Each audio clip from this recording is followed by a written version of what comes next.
حارث قذاب دمشقی کی کہانی زہد و تقوی کی دنیا سے لے کر بھٹکاؤ کے سیاہ سرنگوں تک کا دردناک سفر ہے۔ ایک زمانے میں وہ نہایت پرہیزگار اور متقی انسان تھا، جس کی زندگی عبادات، روزہ اور کم کھانے کے چراغ سے منور تھی۔ دن رات کا وہی عزم اور رخ مضبوط تقوی کا تھا، لیکن علم کی کمی اور روحانی رہبر کی عدم موجودگی نے اسے شیطان کے پھندے میں پھنسا دیا۔ آہستہ آہستہ وہ زہد کی روشنی سے دور ہوتا چلا گیا اور نفسانی خواہشات اور شیطانی وسوسوں نے اسے اپنی گرفت میں لے لیا۔ پھر ایک دن اس نے جھوٹے دعوے کے ساتھ اپنی نبوت کا علم بلند کیا، جو ایمان والوں کے دلوں میں شک و زہر بیزاری کی آگ بھڑکانے والا تھا۔ قذاب کا لقب اس کے سر چمکا، جو اسے ہمیشہ کے لیے بدنام اور رسوا کر گیا۔ یہ کہانی کیا ہے، آئیے جانتے ہیں۔ بسم اللہ الرحمن الرحیم۔ حارث ابن عبد الرحمن بن سعید دمشقی پہلے ابو جلاس عبدی قریشی کا مملوک تھا۔ حصول آزادی کے بعد اس کے دل میں یاد الہی کا شوق سرسرایا، چنانچہ بعض اہل اللہ کی دیکھا دیکھی رات دن عبادت الہی میں مصروف رہنے لگا۔ صد رمق سے زیادہ غذا کو نہ کھاتا، کم سوتا، کم بولتا اور اس قدر پوش پر اکتفا کرتا جو سطر عورت کے لیے ضروری تھی، یہاں تک کہ کشف اور قتل و انقطاع کو غایت قصویٰ تک پہنچا دیا۔ اگر یہ زہد و ریاضتیں اور مجاہدے کسی مرشد کامل کے ارشاد و افادہ کے ماتحت عمل میں لائے جاتے تو اسے قال سے حال تک پہنچا دیتے، اور معرفت الہی کا نور مبین اس کے کشور دل کو جگمگا دیتا۔ لیکن اس غریب کو معلوم نہ تھا کہ جو لوگ کسی رہبر کامل کی صحبت میں رہ کر منازل سلوک طے کرنے کے بجائے از خود ریاضت و انزوا کا طریقہ اختیار کرتے ہیں، شیطان ان کا رہنما بن جاتا ہے اور اس وقت ان کا پیچھا نہیں چھوڑتا جب تک کہ انہیں ضلالت و ہلاک نہ کر دے۔ شیطان کا معمول ہے کہ وہ طرح طرح کی نورانی شکلیں اختیار کر کے بے مرشد ریاضت کشوں کے پاس آتا ہے، انہیں انواع و اقسام کے سبز باغ دکھاتا ہے، کسی سے کہتا ہے کہ تو ہی مہدی موعود ہے، کسی کے کان میں یہ پھونک دیتا ہے کہ آنے والا مسیح تو ہی ہے، کسی کو حلال و حرام کی پابندیوں سے مطلقی قرار دیتا ہے، کسی کو اپنی طرف نبوت اور رسالت کا منصب بخش جاتا ہے۔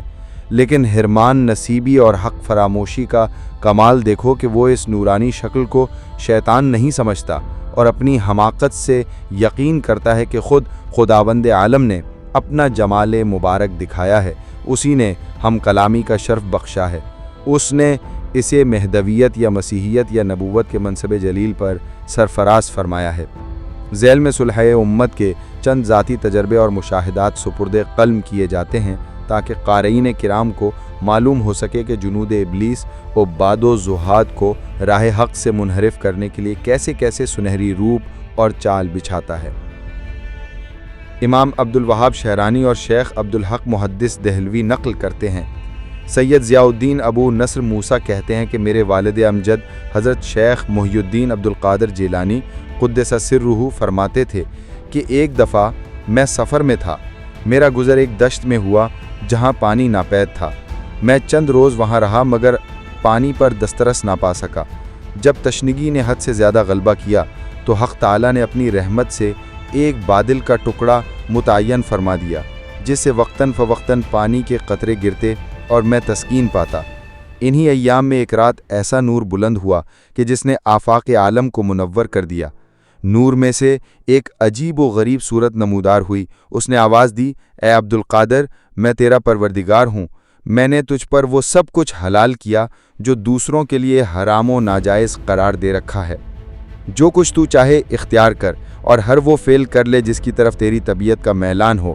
میں سوچنے لگا کہ ابھی یہ کیا ماجرا ہے، مجھ سے پیشتر نبوت و ولایت کے لاکھوں شہباز فضائے قرب میں پرواز کرتے رہے، ان میں سے کسی کو اتنے بلند نشیمن آزادی میں جگہ نہ دی گئی اور کسی سے حلال و حرام کا تقید دور نہ ہوا۔ آخر میں کون ہوں کہ مجھے ایسا نادر و عدیم المثال حکم سنایا جاتا ہے؟ میں نے معاذ فراست سے محسوس کیا کہ یہ صدا اغوائے شیطان ہے۔ میں نے اعوذ باللہ من الشیطان الرجیم پڑھ کر کہا، اے ملعون، دور ہو، کیا بکتا ہے؟ ناگاہ وہ نور ظلمت سے بدل گیا اور اس نورانی صورت کا وہم و نشان باقی نہ رہا۔ پھر آواز آئی، اے عبدالقادر، آج تو اپنے علم کی بدولت مجھ سے بچ گیا، ورنہ میں نے اسی طرح 70 اہل طریقت کو راہ حق سے ایسا پھیر دیا کہ ان میں سے کوئی بھی اپنے مقام قرب پر قائم نہ رہ سکا۔ یہ کیسا علم ہے جو تجھے حاصل ہے اور کیسی ہدایت ہے جس سے تو محفوظ ہے؟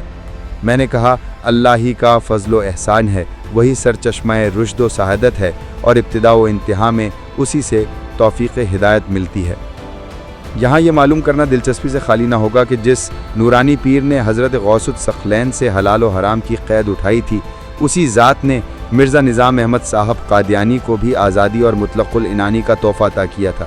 چونکہ حضرت محبوب سبحانی اپنے علم و عمل میں کامل و یکتا تھے، اس لیے ان پر کوئی چال نہ چل سکا، لیکن بیچارے مرزا نظام احمد جیسے شخص سے اس بات کی کوئی امید نہیں ہو سکتی کہ وہ شیطان کے پنجائے اغوا سے بچ رہتا۔ اس طرح ایک دن سید الطائفہ حضرت شیخ ابو القاسم جنید بغدادی قدس سرہ کا ایک ناقص مرید اپنی حماقت سے یہ سمجھ اٹھا کہ میں کامل ہو گیا ہوں، اب مجھے صحبت شیخ کی احتیاج نہیں۔ اس خیال خام کو دل میں طے کر کے اس نے حضرت جنید کی صحبت ترک کر دی اور عزلت نشینی اختیار کر کے ذکر و فکر میں مصروف ہوا۔ تھوڑے ہی روز بعد وہ ہر شب دیکھنے لگا کہ فرشتے آسمان سے نازل ہوتے ہیں اور اسے اونٹ پر سوار کر کے عالم بالا کو لے جاتے ہیں اور ریاض کے گلستان کی سیر کراتے ہیں۔ ایک دفعہ اس نے اپنے بعض مخلص کہباب سے ذکر کیا کہ میں بارگاہ رب العزت میں اس درجہ رفیع پر پہنچا ہوں کہ ملائکہ میری خدمت پر مامور ہیں اور مجھے ہر رات اور ہر شب سوار کر کے مجھے گلستان بہشت کی سیر کراتے ہیں۔ رفتہ رفتہ یہ خبر حضرت جنید کی سمع مبارک تک پہنچی۔ آپ از خود مرید کے پاس تشریف لے گئے اور اس کی زبان سے عروج و صعود کی کیفیت سن رہے تھے کہ آج رات کو جب جنت میں پہنچے تو جنید بغدادی نے لا حول ولا قوت الا باللہ پڑھ دیا۔ ناگاہ کیا دیکھا کہ شیاطین بھاگ رہے ہیں، وہ گھوڑے پر سوار ہے اور مردوں کی ہڈیاں سامنے پڑی ہیں۔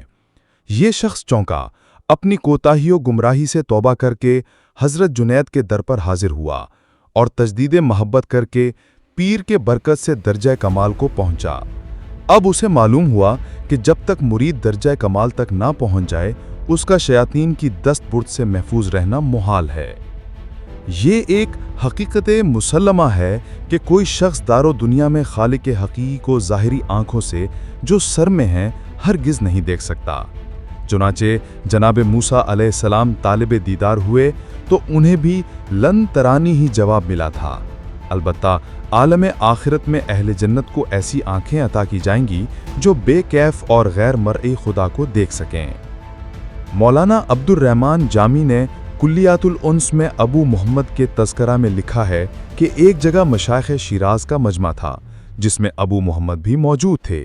گفتگو مشاہدے کے بارے میں شروع ہوئی، ہر ایک نے اپنے اپنے معلومات پیش کیے۔ ابو محمد خاموشی سے سب کچھ سنتے رہے لیکن خود کچھ بیان نہ کیا۔ حساس نے کہا کہ آپ بھی کچھ فرمائیے۔ انہوں نے کہا یہی تحقیقات کافی ہیں۔ حساس نے اصرار کیا تو ابو محمد کہنے لگے کہ یہ جس قدر گفتگو تھی حد علم میں تھی، لیکن مشاہدے کی حقیقت کچھ اور ہی ہے۔ حاضرین نے کہا ذرا اس کی وضاحت فرما دیجئے۔ بولے مشاہدہ یہ ہے کہ حجاب اٹھ کر معائنہ ہو جائے۔ علماء نے پوچھا یہ آپ کو کیوں کر معلوم ہوا؟ کہا کہ ایک مرتبہ میں تبوک میں فقر و فاقہ اختیار کیے ہوئے مناجات میں مشغول تھا کہ یک بیگ حجاب اٹھ گیا۔ میں نے دیکھا کہ عرش پر حق تعالی جلوہ فروز ہے۔ میں دیکھتے ہی سجدے میں جا پڑا اور عرض کیا، ترجمہ، اے اللہ تو نے اپنی رحمت سے مجھے کیسے بلند درجہ پر پہنچایا ہے۔ یہ سن کر سب لوگ گرداب حیرت میں غوطے کھانے لگے۔ حساس ابو محمد سے کہنے لگے چلیے ایک بزرگ کی ملاقات کرائیں، اور انہیں ابن سعدان محدث کے پاس لے گئے۔ جب وہاں پہنچے تو شیخ ابن سعدان سے تعظیم و تکریم سے پیش آئے۔ حساس نے ان سے کہا کہ حضرت جو حدیث آپ نے بیان فرمائی تھی، ترجمہ، حضرت سید العرب والعجم صلی اللہ علیہ وآلہ وسلم نے فرمایا کہ آسمان اور زمین کے درمیان شیطان کا ایک تخت ہے۔ جب کسی انسان کو فتنے میں ڈالنا اور گمراہ کرنا چاہتا ہے تو وہ تخت دکھا کر اپنی طرف مائل کرتا ہے۔ ابو محمد کہنے لگے کہ ذرا ایک دفعہ دوبارہ پڑھیے۔ انہوں نے حدیث کا اعادہ کیا۔ ابو محمد یہ سن کر زار زار رونے لگے، دیوانہ وار بھاگے اور کئی روز تک غائب رہے۔ حساس کہتے ہیں کہ جب تھوڑے روز کے بعد ان سے دوبارہ ملاقات ہوئی